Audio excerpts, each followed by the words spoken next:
As conflict rages on in other parts of the globe, the world is also keeping an eye on Taiwan. Ever since Ukraine was invaded by Russia, there's been so much attention on China. With tensions rising in the Taiwan Strait and confrontations turning violent in the South China Sea, Taiwan continues to live under the shadow of China's military threat. Our conversation with defense reporters Tingting of TVBS and Jaime Ocon of TaiwanPlus.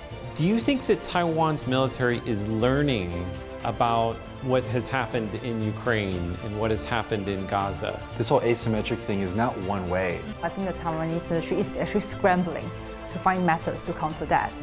In part 2 of this special edition of Correspondents, we go deeper into the challenges defense journalists face while reporting from the front lines. Actually, I slightly suffered from a PTSD. How do you balance the excitement of what your viewers want to watch with the human side of the story? I think that's something that I struggled a little bit with. From persistent disinformation and online trolls, how do you deal with that? I felt that it's very unfair to military journalists. If it's good storytelling, it's going to provoke responses from everyone. To the sobering realities of a looming conflict. Let's say if there's a possible invasion, how many people will leave the country? What is it really like to report from a region seen as a critical flashpoint between two of the world's biggest powers? You can write all about Taiwan stuff, but being here, seeing it is a whole different thing. Welcome to Correspondents, where we go beyond the headlines with journalists here in Taiwan and across the region. I'm Andrew Ryan.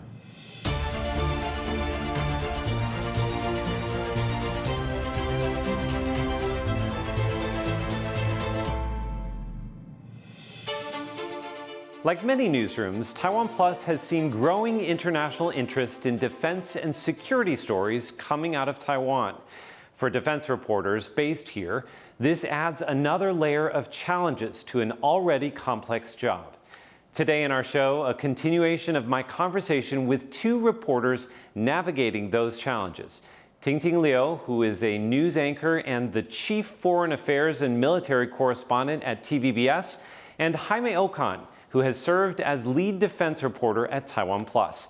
In part 1, we spoke about Taiwan's biggest military and civil defense drills, Hanguang 41, which wrapped up in July. Today, we take a closer look at the risks and responsibilities of defense reporting. We begin with a popular topic among defense reporters, weapons and military hardware, and which ones Taiwan is prioritizing. What do you make of the types of weapons purchases that Taiwan has been making in recent years? Are they going in the right direction?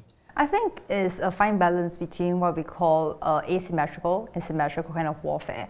Definitely we are seeing more asymmetrical kind of weapons that we are seeing. And describe that very quickly. Asymmetrical warfare is, you have a big force in China, Taiwan's a smaller country, and so... You would hope to use a cheaper weapon to able to counter something of a bigger force. A very good example would be how we actually counter drones.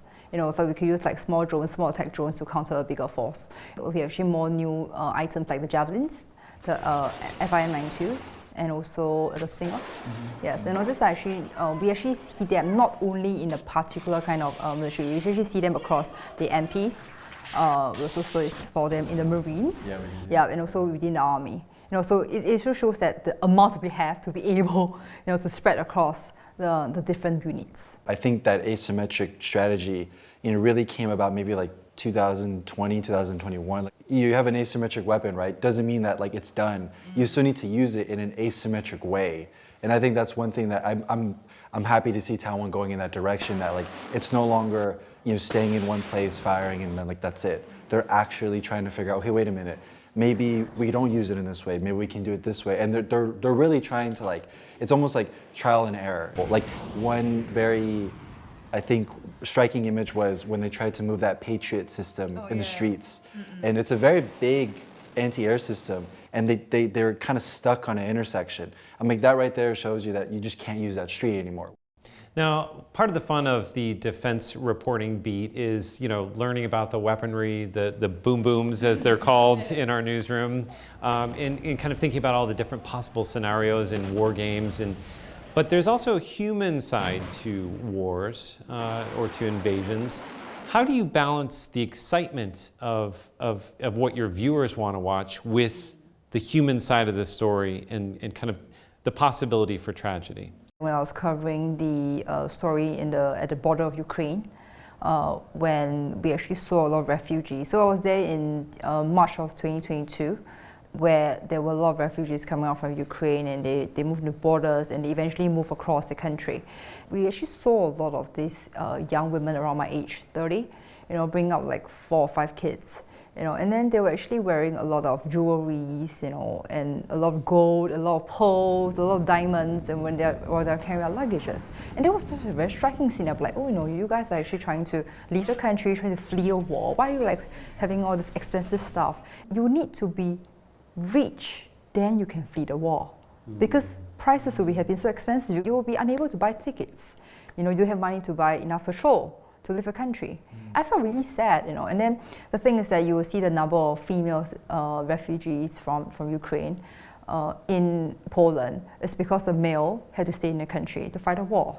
Another thing is that when I was covering in Israel, that was in October 2023, actually I slightly suffered from a PTSD flowing from the coverage, because it was actually my first time actually hearing rockets fired across the country.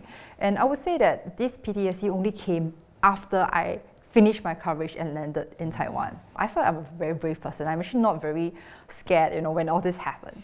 But when I arrived in Taiwan and I was like walking to work, then I suddenly hear a bus move, and the sound was loud, and actually I got a shock. Then I realized that, I was affected by that. One thing that I quickly learned going in is that as a journalist, right, you can do so many things right, but as soon as you get something wrong. Oh yeah. And I think also, especially with an area like China and Taiwan, where it's like, you got something wrong, and they get at you, whether it's the trolls or accounts in China, bots, or anyone that has an opinion. I think also one thing is that your original question about the balancing of rah, this is a military shoot, but then like we have to do our job.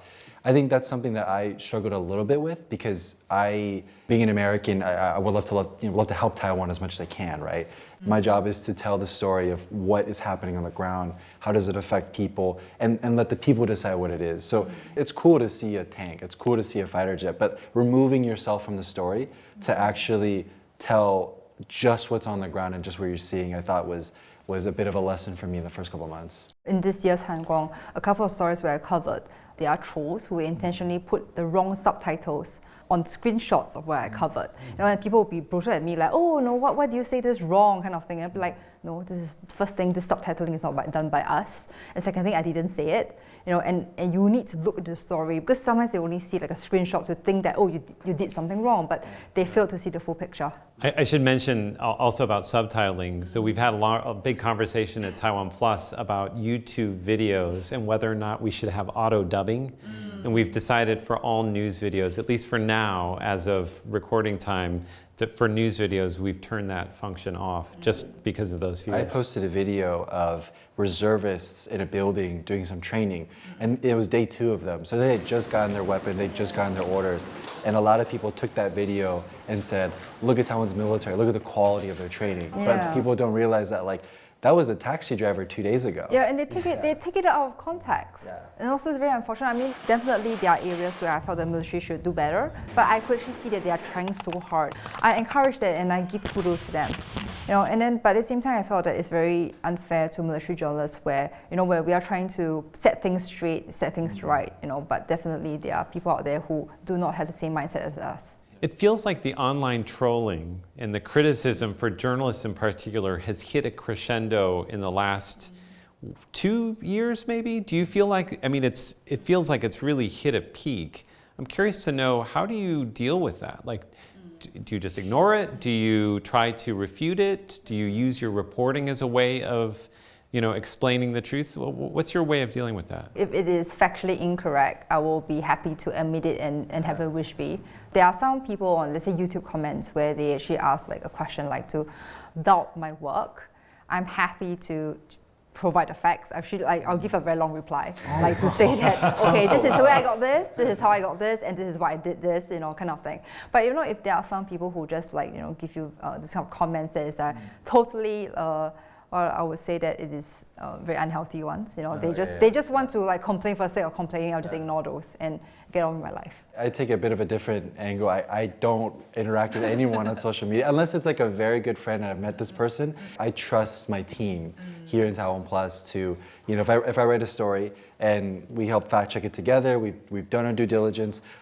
For us, and I'm sure with your organization as well, is that some random person is not going to dictate how we cover a story. Yeah. If we present it this way and you take it in this angle, that's up to you. Everyone has their own interpretation, but if we've done our responsibility and we've done our job, then there's no such thing as good or bad advertisement. But flip it to a story. It's if it's good storytelling, it's going to provoke responses from everyone.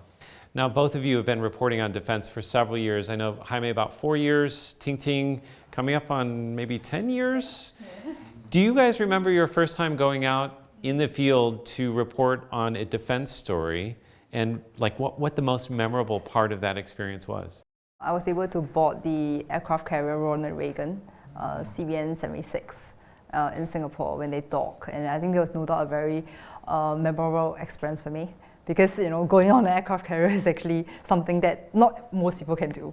How about you, Jaime? Your first defense reporting experience? My first defense reporting experience was 2021, where President Tsai Ing-wen was inspecting a base in Hsinchu, the Mirage, after a Lunar New Year drill. Being my first job and my first experience to get in there, I think the crazy part that I was trying to grasp was everything that I was learning in university, then trying to apply it in the real world. Because I would see a textbook and I'm like, yeah, Tsai Ing-wen, good for her. And then I see her right in front of me and she's I'm like, oh my God, that's her. Even doing research where it's yeah, the pilots must be tired. And then there's a pilot right next to me, are you tired? She's like, yes. And I'm like, oh my goodness. I think grasping that this is no longer, I'm not trying to say it's a game, but this is the real world. Yeah. And I think also putting in perspective the responsibility that we had, which is okay, you're not only trying to present Taiwan's image to the world, but also trying to tell the true story. There's no correct story or wrong. It's just what's happening on the ground. And I think that really hit me that first time. What's your best advice for being a great defense reporter? Be open-minded, say hello, and walk up. And even if you don't know something, that's okay. I knew Tingting going in from Twitter.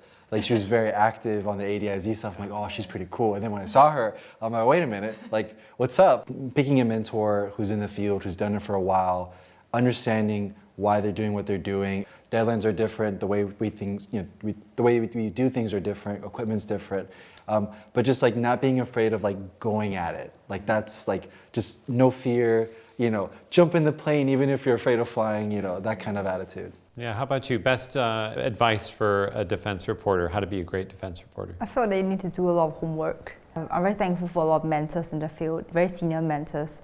They are very open-minded in helping me. But throughout time, you will need to do your homework, to show people that you are trying your best. I think that's something that a young military journalist would need to do. Coming up, a bold new TV drama on a fictionalized Chinese invasion of Taiwan called Zero Day Attack. We're going to find out how it's resonating with our defense reporters. Plus, lessons from Ukraine, a look at what Taiwan is learning about strategic defense. Back in a moment.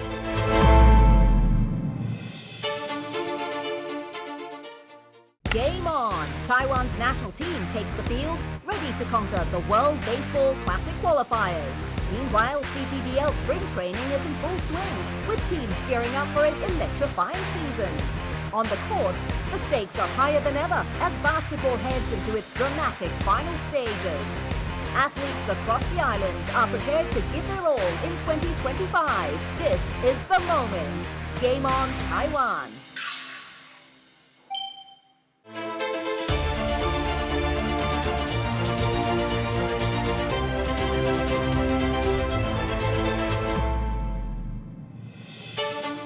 Welcome back to Correspondents. I'm Andrew Ryan. Taiwan is drawing many lessons from the prolonged war in Ukraine. In particular, the reality that modern warfare is about more than just firepower. This year's Hanguang drills in Taiwan put a strong emphasis on civilian resilience and decentralizing defense. Today, we're bringing you part 2 of my conversation with defense reporters Tingting and Jaime Ocon. We spoke about a new drama series called Zero-Day Attack, which features a fictional Chinese invasion of Taiwan. And I asked Tingting what resonated with her the most. One of the trailer that also struck me, that actually moved me as a Taiwanese, is that I think this group of family trying to flee, and then suddenly the son actually went back to say that, okay, I'm going to stay here, I'm going to join the army, I'm going to defend my country, I think it is a very serious discussion in Taiwan. Let's say if there's a possible invasion, how many people will leave the country? When we look at the 1995-96 cross-strait crisis, there was this group of many people trying to flee the country, going to the States, going through Canada. And this is when China fired missiles in the Taiwan Strait. Yeah. Correct, yeah. Back then, even to right now, there are people within Taiwan who say that, it is a brutal and a very serious problem. In terms of, let's say, look at every single war across the world, the first thing people go, should I leave my country? I should flee. There's nothing wrong or right about it, but it is a very natural response from anybody, because I have people I love, I have family, I have friends. I want to survive. It's a survival instinct. But for Taiwan, it's a very real problem. And I felt that this scene was shot very beautifully, because like how the son actually felt that, no, I need to fight for my country. I need to fight for my freedom, my democracy, my sovereignty. I think the MND, has a huge hand in this work, and I think they've also done a pretty good job, because, conscription numbers and trying to get recruitment numbers up is a priority for them.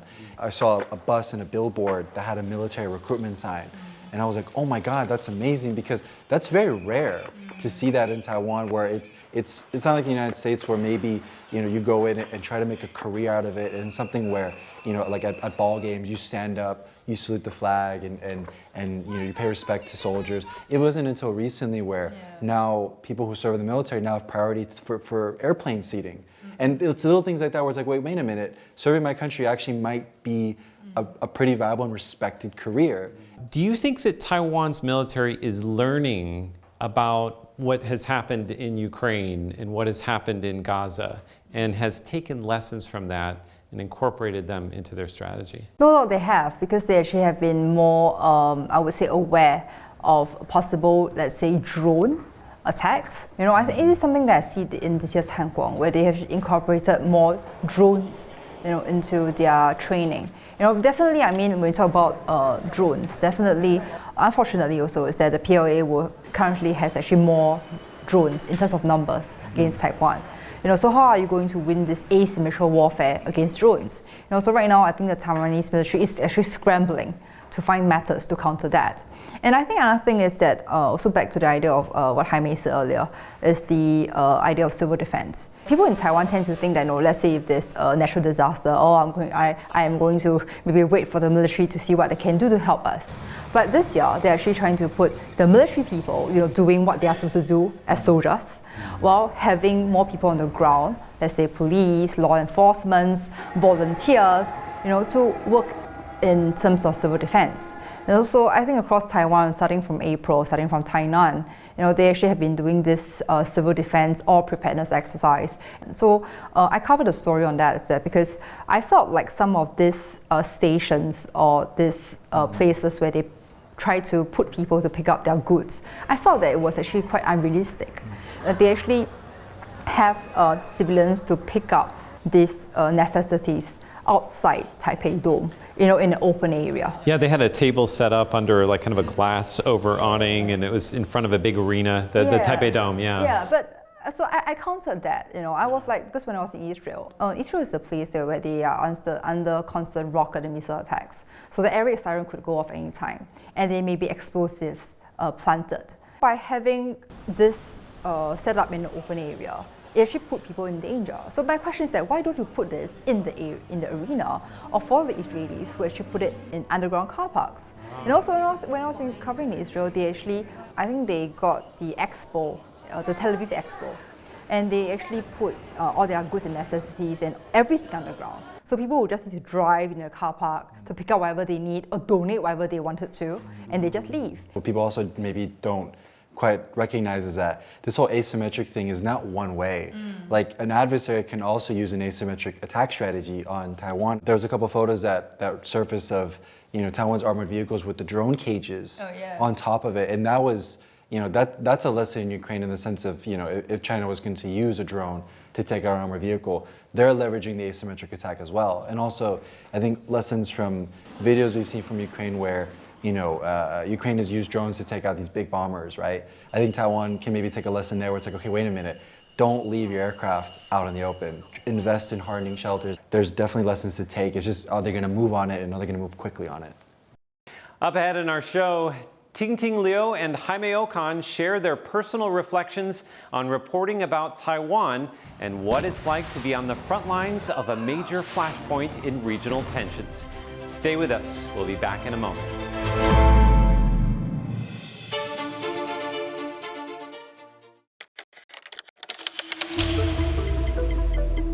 How does Taiwan stay on the forefront of innovation in a world of uncertain tariffs, wars, and shifting geopolitics? Get answers and more, from award-winning programs to exclusive Mandarin dramas. Download the TaiwanPlus app to any device today. No ads, no bias, just facts. TaiwanPlus.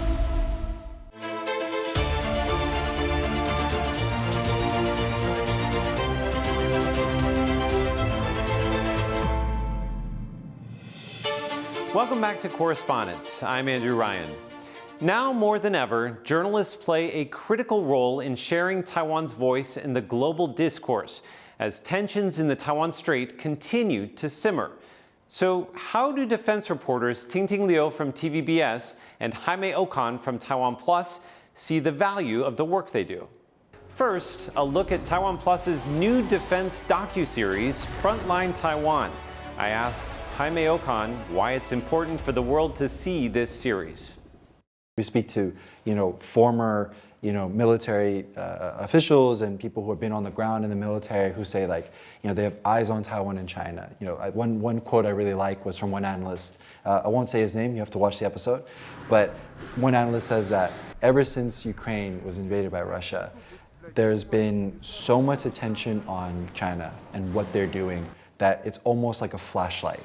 If anything points to preparedness for invasion, so many people will sound the alarm. When you hear that from a US perspective, or from a Philippine perspective, or Japanese perspective, you just realize how much attention is on Taiwan where, in our newsroom, we like to always throw back to, how does your story affect the grandma in Ghana, And you use that for context, right?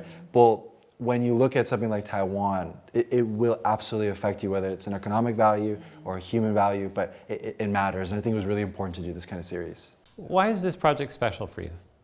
It's a culmination of all my time in TaiwanPlus. It's a culmination of all the shoots that we've done, a collection of, speaking to young pilots, on the sidelines of our shoots, going with the military. And I think also one very underrated part of this series is that, of course I'm an American, but I think we're really trying to do this from a Taiwanese perspective.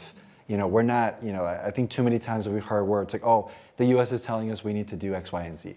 Well, this is from a purely Taiwan perspective of this is what we've heard, this is what we've seen.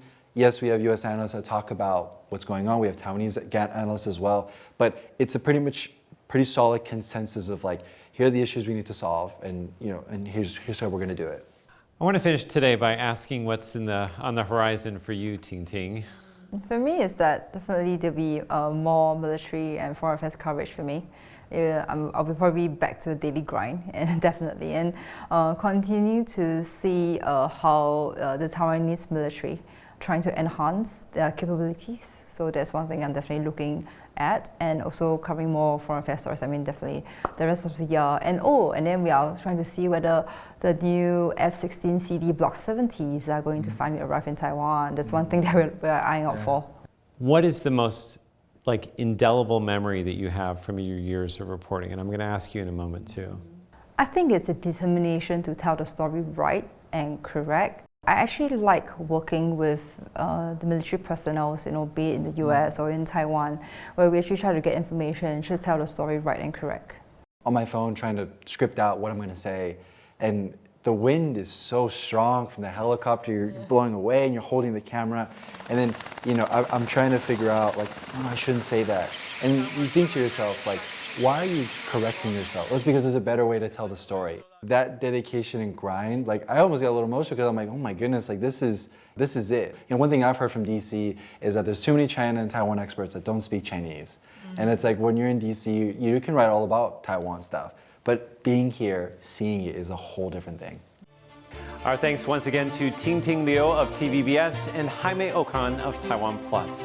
And thank you for joining us. For Correspondents, I'm Andrew Ryan. If you're watching us on YouTube, be sure to subscribe to the Correspondents playlist to see all of our episodes. We'll see you next time.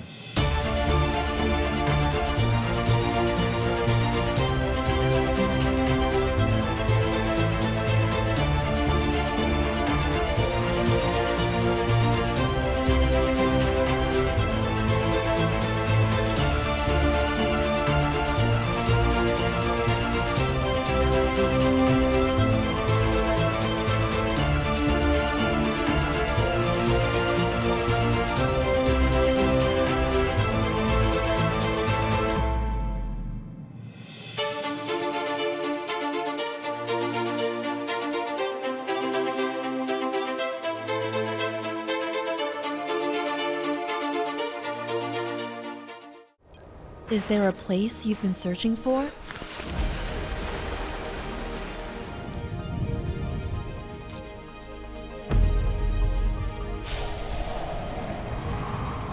We bring you stories, not just to Taiwan, exploring the issues that matter to you.